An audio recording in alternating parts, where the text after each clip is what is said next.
সেনাপ্রধান এবং রাষ্ট্রপতি ভাষণ দিলেন শেখ হাসিনাকে ছাড়া কোনো নির্বাচন হবে না এবং সম্ভব না, আর শেখ হাসিনাকে ছাড়া নির্বাচন করলে বাংলাদেশ আর বাংলাদেশ থাকবে না। সেনাবাহিনীর গোপন সূত্রে জানা গেছে, বিএনপি এবং আওয়ামী লীগ সেজে চাঁদাবাজি টেন্ডারবাজির করে জামায়াত ইসলামীর নেতারা সেই টাকা বাংলাদেশ জামায়াতে ইসলামীর আমির শফিকুলের বাড়িতে রাখা হয়। জামায়াতের ইসলামীর আমির শফিকুলের বাড়ি থেকে ৭০০ কোটি চাঁদার টাকা উদ্ধার করল সেনাবাহিনী। বাংলাদেশ জামায়াতে ইসলামীর আমির শফিকুলের ঢাকার বাসা থেকে তাকে আটক করেছে সেনাবাহিনীর সদস্যরা। আটকের পর বাংলাদেশ জামায়াতে ইসলামী ছাত্র শিবিরের কেন্দ্রীয় সভাপতি জাহিদুল ইসলাম বলেছেন, এটা রাজনৈতিক ষড়যন্ত্র করে তাকে ফাঁসানো হয়েছে। জামায়াতে ইসলামীর আমির ডক্টর শফিকুর রহমানকে গ্রেফতার করা হয়। তাকে জামায়াতে ইসলামী আমির ডাক্তার শফিকুর রহমানকে গ্রেফতার করেছে পুলিশের। এবং সর্বশেষ জানিয়ে দিব, তারেক জিয়া বললেন, আওয়ামী লীগ ক্ষমতায় থাকা অবস্থায় কোনো নেতার বাড়িতে সেনাপ্রধান এবং রাষ্ট্রপতি অভিযান চালায়নি। সেনাপ্রধান এখন সব নেতার বাড়িতে অভিযান চালাচ্ছে, সব নেতাকে গ্রেফতার করে আওয়ামী লীগকে দেশে ঢুকানোর ব্যবস্থা করতেছে। সবাই সাবধানে থাকবেন। তারেক জিয়া সেনাপ্রধানকে হুঙ্কার দিয়ে বললেন, আপনি এই সব বন্ধ করুন। এতক্ষণ শুনছিলেন সংবাদ শিরোনাম, এখন থাকছে বিস্তারিত। অবশেষে বাংলাদেশ জামায়াতে ইসলামীর আমির শফিকুলের ঢাকার বাসায় ৭০০ কোটি টাকা পাওয়া গেছে সেনাবাহিনীর অভিযানে। ডক্টর শফিকুলকে আটক করেছে আইন শৃঙ্খলা রক্ষাকারী বাহিনীর সদস্যরা। জামায়াতে ইসলামী ছাত্র শিবিরের কেন্দ্রীয় সভাপতি জাহিদুল ইসলাম এক বিবৃতিতে বলেন, ঢাকার বাসা থেকে আমির শফিকুলকে তুলে নিয়ে গেছে সেনাবাহিনী। সন্ধ্যা থেকেই শফিকুলের বাসভবন ঘিরে রেখেছিল আইন শৃঙ্খলা বাহিনী। এর আগে ঢাকার বাসার সামনে ডক্টর শফিকুলকে ছেড়ে দেওয়ার দাবিতে মহাসমাবেশের আয়োজন করে জামায়াতে ইসলামীর ছাত্র শিবিরের নেতাকর্মীরা। বাংলাদেশ জামায়াতে ইসলামীর আমির শফিকুলের ব্যক্তিগত বাসভবন ঢাকা থেকে সেনাবাহিনীর একটি বিশেষ অভিযানিক দল ৭০০ কোটি জুলুমের টাকা উদ্ধার করেছে সেনাবাহিনী। গোপন সূত্রে সেনাবাহিনী জানতে পেরেছে, বিএনপি এবং আওয়ামী লীগ সেজে চাঁদাবাজি এবং টেন্ডারবাজি করে ছাত্র শিবিরের নেতাকর্মীরা, আর সেই টাকা জামায়াতে ইসলামীর আমির শফিকুলের কাছে যায়। পরবর্তীতে সেনাবাহিনী, পুলিশ, র্যাব অভিযান চালায় ডক্টর শফিকুলের বাড়িতে। দুপুরে প্রায় ১০০ সেনা সদস্য, ১০০ র্যাব এবং পুলিশ সদস্যরা ওই বাড়িটি ঘিরে ফেলে। বাংলাদেশের রাজনৈতিক অঙ্গন কাঁপিয়ে দেওয়া এক নজিরবিহীন ঘটনা ঘটছে। জাতীয় দুর্নীতি দমন সংস্থার নির্দেশে পরিচালিত এই যৌথ অভিযানে উপস্থিত ছিলেন সামরিক গোয়েন্দা সংস্থা এবং সেনাবাহিনী, র্যাব ও পুলিশের ঊর্ধ্বতন কর্মকর্তারাও।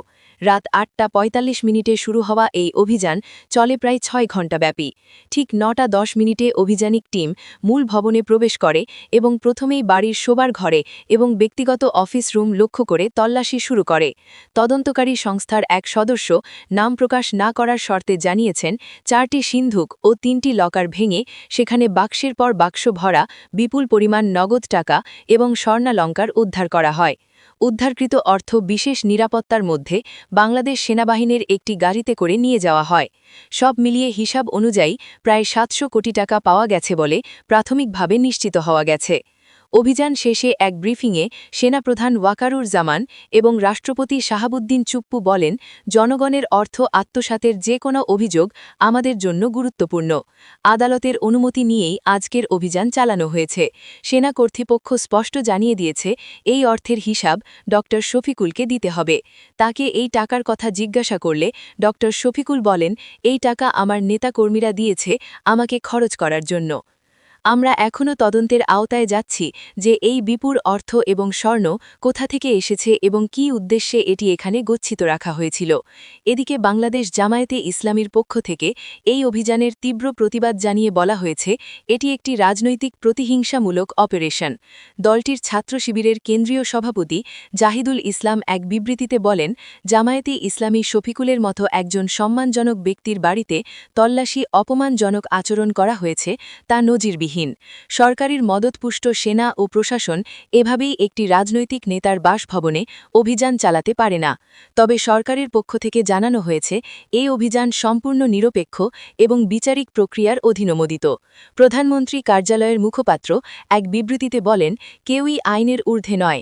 দুর্নীতির বিরুদ্ধে আমাদের জিরো টলারেন্স নীতির আওতায় যে কোনো ব্যক্তি যেই হোক তদন্তের মুখোমুখি হতে হবে। আর সেই প্রভাব সাধারণ মানুষের মধ্যে ছড়িয়ে পড়তে শুরু করেছে। ঠিক রাতের সময় আনুষ্ঠানিকভাবে ঘোষণা আসে বাংলাদেশ জামায়াতে ইসলামী দলটিকে আবারও নিষিদ্ধ ঘোষণা করা হলো। এই ঘোষণা দেওয়ার সঙ্গে সঙ্গে বিএনপির নেতাকর্মীরা চাঙ্গা হয়ে উঠেছে। তারেক জিয়া বার্তা দিলেন, আপনারা যে যেখানে আছেন, যার কাছে যা আছে তাই নিয়ে বাংলাদেশ থেকে জামায়াতে ইসলামীর সব অফিস ভেঙে দিন। ঢাকার প্রতিটি স্থানে আগুন জ্বালিয়ে হরতাল শুরু হয়ে গেছে বিএনপির। অন্যদিকে সবার মুখী একটাই কথা, শেখ হাসিনা সরকার বারবার দরকার। আর জয় বাংলা বলে বিএনপির ওপর হামলা। যে কোনো সময় সরকার পালাবে, শেখ হাসিনা দেশে আসবেই ইনশাআল্লাহ, সবার মুখে। দেশকে বাঁচাতে হলে শেখ হাসিনাকে দরকার। আওয়ামী লীগের নেতাকর্মীরা জয় বাংলা বলে স্লোগান দিচ্ছে। পুলিশ রাস্তার পাশে গাড়ি দাঁড় করে দেখছে আওয়ামী লীগের তাণ্ডব এবং বিএনপি নেতাদের ধরে ধরে হাঁচতে ঢুকাচ্ছে। পুলিশ, র্যাব, সেনাবাহিনী চায় আওয়ামী লীগ আবার ক্ষমতায় আসুক। বাংলাদেশ জামায়াতে ইসলামীর আমির শফিকুলের কারণে দেশ অচল হয়ে পড়ছে। রাজনৈতিক বিশ্লেষকরা মনে করেন এই অভিযান দেশের রাজনীতিতে নতুন উত্তাপ ছড়াবে। বাংলাদেশ জামায়াতে ইসলামীর আমির শফিকুলের মতো একজন মানুষ এতদিন নীতিবান বক্তব্য দিয়ে আসছেন, তার বাড়িতে এত টাকা সম্ভব না। অন্যদিকে কিছু রাজনৈতিক বিশ্লেষকরা মনে করেন সেনাপ্রধান এবং রাষ্ট্রপতি সব দলের নেতাকর্মীকে গ্রেফতার করে শেখ হাসিনাকে দেশে ঢুকাবে। একই সঙ্গে এই অভিযানকে ঘিরে জামায়াতে ইসলামীর কর্মীদের মধ্যে চরম ক্ষোভ এবং হতাশা বিরাজ করছে। অন্যদিকে সাধারণ জনগণের মধ্যে মিশ্র প্রতিক্রিয়া দেখা গেছে। কেউ কেউ এই অভিযানকে জনগণের টাকার লুটের বিরুদ্ধে দৃষ্টান্তমূলক পদক্ষেপ হিসেবে দেখছেন, আবার কেউ একে রাজনৈতিক খেলা বলেও সন্দেহ প্রকাশ করছেন। ঢাকা বিশ্ববিদ্যালয়ের রাষ্ট্রবিজ্ঞান বিভাগের অধ্যাপক ড রাশেদ উজ্জামান বলেন, এমন সময়ে এমন অভিযানগুলো দেশের রাজনৈতিক অঙ্গনে বহুমাত্রিক প্রতিক্রিয়া তৈরি করবে। এখানে যদি যথাযথ তদন্ত ও বিচার না হয়, তাহলে জনগণের আস্থা আরও দুর্বল হবে। উল্লেখ্য, গত 2 দশকে বাংলাদেশ জামায়াতে ইসলামীর আমির শফিকুলের বিরুদ্ধে বিদেশে অর্থ পাচারের অভিযোগ একাধিকবার উত্থাপিত হলেও আজকের মতো স্পষ্ট প্রমাণসহ এমন কোনো উদ্ধার কাজ এর আগে সামনে আসেনি।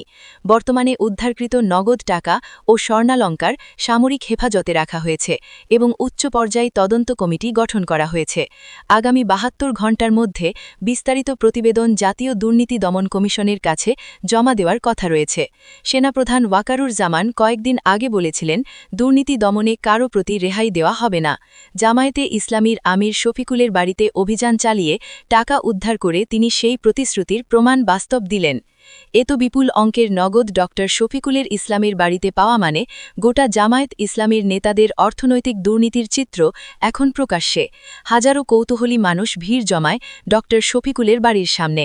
হাজারো মানুষ লিখছেন, জামায়াতে ইসলামীর আমির শফিকুলের মতো ব্যক্তি যদি দুর্নীতির এমন গভীরে ডুবে থাকেন, তাহলে সাধারণ মানুষ কাকে বিশ্বাস করবে? অনেকে ক্ষোভ প্রকাশ করে। এই ঘটনার জেরে ঢাকা এবং আশেপাশের এলাকায় কড়া নিরাপত্তা ব্যবস্থা গ্রহণ করা হয়েছে। বাড়তি পুলিশ এবং র্যাবের মোতায়েন করা হয়েছে, যাতে করে জামায়াত ইসলামীর কোনো কর্মী বা সমর্থক উত্তেজিত হয়ে আইন শৃঙ্খলা পরিস্থিতির অবনতি না ঘটায়।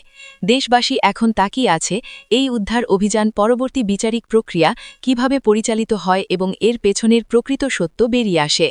অন্যদিকে আওয়ামী লীগের নেতাকর্মীরা জয় বাংলা স্লোগানে ঢাকা উত্তাল করে ফেলছে, দলে দলে ঝাঁটিকা মিছিল দিচ্ছে। তাদের মুখে একটাই কথা, শেখ হাসিনা সরকার বারবার দরকার। বিএনপি এবং জামায়াতে ইসলামীর অফিস ভেঙে দিচ্ছে। শেখ হাসিনা বার্তা দিলেন, সব নেতাকর্মীরা দেশে ঢুকে পড়েন। আওয়ামী লীগের নেতাকর্মীরা যারা আত্মগোপনে ছিলেন, সবাই জয় বাংলা বলে রাজপথে নেমে পড়েছে। বিএনপির পালাবার আর কোনো পথ খোলা নাই। সবাই মনে করছেন আওয়ামী লীগের সাথে জড়িত আছেন সেনাপ্রধান ওয়াকারুজ্জামান এবং রাষ্ট্রপতি শাহাবুদ্দিন চুপ্পু। তাদের নির্দেশে আওয়ামী লীগ রাজপথে নেমেছে। আপনি কি মনে করেন কোন দল ক্ষমতায় আসলে দেশের জন্য ভালো হবে? দর্শক, এতক্ষণ সংবাদ শোনার জন্য আপনাদেরকে ধন্যবাদ।